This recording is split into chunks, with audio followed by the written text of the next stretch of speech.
2024 के नए सिलेबस के अकॉर्डिंग RCIT असेसमेंट की ये हमारी 9वीं क्लास है। इससे पहले हम 8 क्लासें कंप्लीट कर चुके हैं। अगर आपने इससे पहले की क्लासें नहीं देखी हैं तो आप क्लासें ज्वाइन कर सकते हो। तो चलिए स्टार्ट करते हैं आज की क्लास को। नमस्कार साथियों, मेरा नाम है जितेंद्र सिंह और आप देखना स्टार्ट कर चुके हो उत्कृष्ट यूट्यूब प्लेटफॉर्म। आज की क्लास होने वाली है माइक्रोसॉफ्ट एक्सेल से, यानी कि स्प्रेडशीट सॉफ्टवेयर से संबंधित आज की जो असेसमेंट 9th है वो होने वाला है। तो चलिए स्टार्ट करते हैं आज का वीडियो। आज का पहला क्वेश्चन है, एक्सेल 2019 में सेल में टेक्स्ट को रैप करने का विकल्प आपको किस मेन्यू में मिलता है? तो आपका सही आंसर हो जाता है यहाँ पर होम मेन्यू में। नेक्स्ट क्वेश्चन है, एक्सेल 2019 में HLOOKUP फंक्शन VLOOKUP फंक्शन से किस प्रकार से भिन्न है? तो आपका सही आंसर यहाँ पर निकल कर आता है HLOOKUP फंक्शन क्षैतिज रूप से सर्च करता है, जबकि VLOOKUP फंक्शन लंबवत रूप से सर्च करता है, यानी कि H का मतलब यहाँ पर हॉरिजेंटल हो जाता है और V का मतलब यहाँ पर वर्टिकल हो जाता है। तो ऑप्शन नंबर ए यहाँ पर सही हो जाता है। अगला क्वेश्चन देखने को मिलता है, परिपक्वता पर ब्याज का भुगतान करने वाली सुरक्षा के लिए अर्जित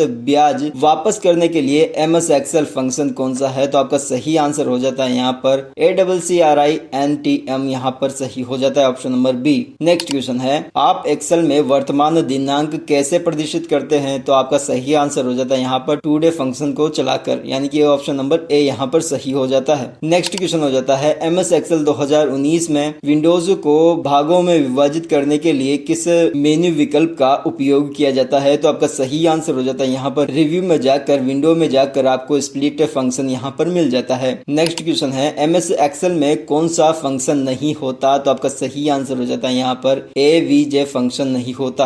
अगला क्वेश्चन है, माइक्रोसॉफ्ट एक्सेल 2019 किस प्रकार का सॉफ्टवेयर है? यह सॉफ्टवेयर एक स्प्रेडशीट सॉफ्टवेयर है। अगला क्वेश्चन है, किसी निर्दिष्ट शर्त को पूरा करने वाली सेल की संख्या की गणना करने के लिए किस फंक्शन का उपयोग किया जाता है? तो आपका सही आंसर हो जाता है यहाँ पर काउंट इफ फंक्शन का उपयोग किया जाता है। अगला क्वेश्चन देखते हैं, हाईलाइट किया गया ड्रॉप डाउन हैंडल विकल्प क्या प्रदान करता है? तो आपका सही आंसर हो जाता है यहाँ पर ऑटो हाइड रिबन और शो टैब एंड कमांड को ये यहाँ पर प्रदर्शित करता है, यानी कि ऑप्शन नंबर सी यहाँ पर सही हो जाता है। नेक्स्ट क्वेश्चन है, MS एक्सेल 2019 में आप डेटा को आरोही या अवरोही क्रम में कैसे पुनर्व्यवस्थित करते हैं? तो आपका सही आंसर हो जाता है डेटा में जाने के बाद में शॉर्ट फंक्शन पर क्लिक करने के बाद में आप इसे आरोही या अवरोही रूप में पुनर्व्यवस्थित कर सकते हो। अगला क्वेश्चन है, MS एक्सेल में कौन सा फंक्शन बताता है कि कितनी संख्यात्मक प्रविष्टियां हैं? तो आपका सही आंसर हो जाता है count function, option number A. अगला क्वेश्चन है, MS एक्सेल 2019 में किसी श्रेणी में उच्चतम मान ज्ञात करने के लिए किस फंक्शन का उपयोग किया जाता है? तो आपका सही आंसर हो जाता है यहाँ पर मैक्स फंक्शन का, ऑप्शन नंबर ए सही हो जाता है। अगला क्वेश्चन है, आनंद अपनी वर्कशीट में सेल A7 में ऑटो सम करना चाहता है। इसके लिए वो ऑटो सम शॉर्टकट कुंजी ALT+= का उपयोग करना चाहता है। यहाँ दिए गए चित्र को देखें और दिए गए विकल्पों में से सही उत्तर का चुनाव करें। तो आपका सही आंसर हो जाता है यहाँ पर रेंज A5 से रेंज A6 का योग A7 में दिखाई देगा। अगला क्वेश्चन है, MS एक्सेल में format cells dialog box open करने के लिए शॉर्टकट कुंजी कौन सी है? तो आपका सही आंसर हो जाता है यहाँ पर Ctrl+I। नेक्स्ट क्वेश्चन है, एक्सेल में सेल के भीतर एक नई लाइन बनाने के लिए किस कुंजी का उपयोग किया जाता है? तो आपका सही आंसर यहाँ पर निकल कर आता है Alt कुंजी का। नेक्स्ट क्वेश्चन है, एक्सेल 2019 की स्टार्ट स्क्रीन जो प्रोग्राम लॉन्च करने के तुरंत बाद दिखाई देती है, इसमें शामिल होता है? तो आपका सही आंसर होता है हाल ही में ओपन की गई वर्कबुक लिस्ट इसमें शामिल होती है, और साथ ही नई वर्कबुक क्रिएट करने के लिए विभिन्न टेम्पलेट्स के थंबनेल इसमें शामिल होता है। तो एक्सेल 2019 की स्टार्ट स्क्रीन जो प्रोग्राम लॉन्च करने के तुरंत बाद दिखाई देती है, उसमें निम्न दोनों शामिल होते हैं, यानी कि आपका ऑप्शन नंबर सी यहाँ पर सही हो जाता है। अगला क्वेश्चन है, अंकित बायोलॉजी क्लास में अंकों के औसत की गणना करना चाहता है, जहां सुरेश इंस्ट्रक्टर है। नीचे दिए गए चित्र को देखकर सही मानदंड चुने जो वांछित परिणाम प्राप्त करने के लिए पीले हाईलाइट किए गए सेल में दिया जाना चाहिए। तो आपका सही आंसर यहाँ पर हो जाता है बायोलॉजी एंड सुरेश, यानी कि क्लास में आएगा बायोलॉजी और इंस्ट्रक्टर में यहाँ पर आएगा सुरेश।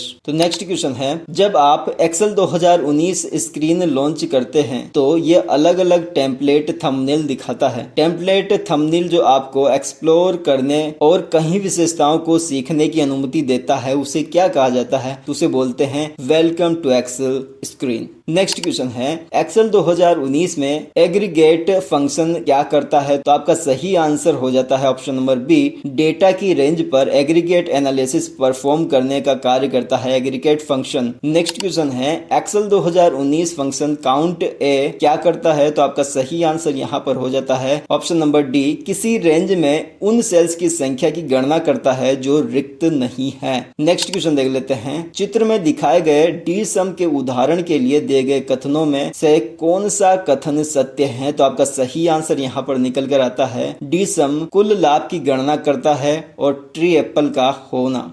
डी सम कुल लाभ की गणना करता है, ट्री मैंगो का होना। यहाँ पर ऑप्शन नंबर सी सही हो जाता है। नेक्स्ट क्वेश्चन है सेल के रिलेटिव एड्रेस को एब्सोल्यूट एड्रेस में बदलने के लिए किस फंक्शन कुंजी का उपयोग किया जाता है? तो आपका सही आंसर यहाँ पर निकल कर आता है ऑप्शन नंबर सी, यानी कि F4 का यहाँ पर उपयोग किया जाता है। नेक्स्ट क्वेश्चन है एक्सेल में मैक्रो बनाने के लिए किस लैंग्वेज का उपयोग किया जाता है? सही आंसर हो जाता है यहाँ पर विजुअल बेसिक लैंग्वेज, यानी कि ऑप्शन नंबर बी।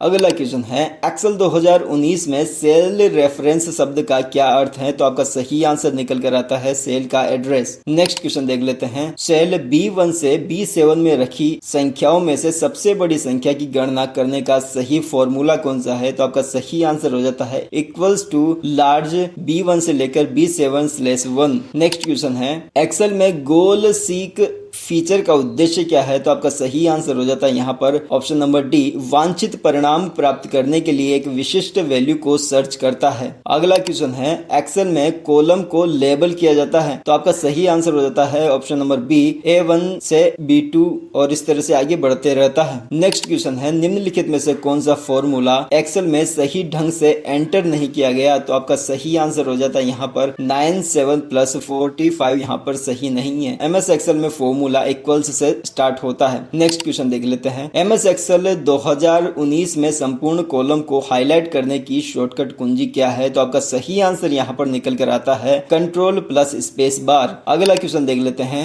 चित्र में नीले वृत्त में अंकित फोल्डर विकल्प के लिए कौन सा कथन सत्य है? तो आपका सही आंसर हो जाता है यहाँ पर ऑप्शन नंबर डी। अगला क्वेश्चन है MS एक्सेल में टेक्स्ट का संयोजन निम्नलिखित का उपयोग करके किया जा सकता है? तो आपका सही आंसर हो जाता है ऑप्शन नंबर सी। अगला क्वेश्चन देख लेते हैं, एक्सेल वर्क स्पेस से आपका क्या तात्पर्य है? तो आपका सही आंसर हो जाता है वर्कशीट का ग्रुप, ऑप्शन नंबर बी।